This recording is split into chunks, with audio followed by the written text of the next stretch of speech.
পদ্ধতির নির্বাচন চায়, চাঁদাবাজরা পিয়ার পদ্ধতি বিরোধিতা করে। কারণ হলো পিয়ার পদ্ধতি হলে সকল মানুষের ক্ষমতায়ন হবে, চাঁদাবাজরা বুড়িগঙ্গায় ডুবে মরবে। এই জন্য তারা পিয়ার পদ্ধতি চায় না। আরেকটি কথা বলতে চাই, জুলাই যোদ্ধারা গোপালগঞ্জ গিয়েছে।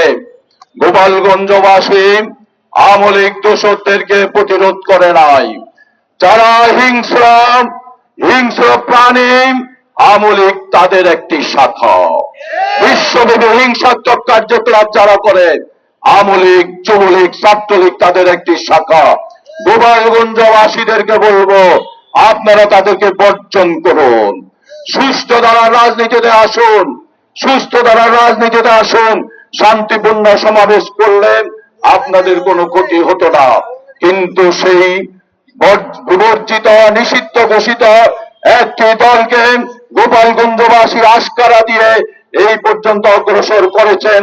আমরা ভবিষ্যতে বলবো, আওয়ামী লীগ প্রশাসনে থাকুক, সচিবালয়ে থাকুক, যুবলীগ যেখানে থাকুক, তাদেরকে অ্যারেস্ট করতে হবে, বিচারের আওতায় আনতে হবে।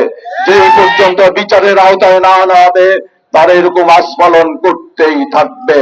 চোর কখনো অভ্যাসগত চুরি বন্ধ করতে পারে না, ডাকাতি বন্ধ করতে পারে না।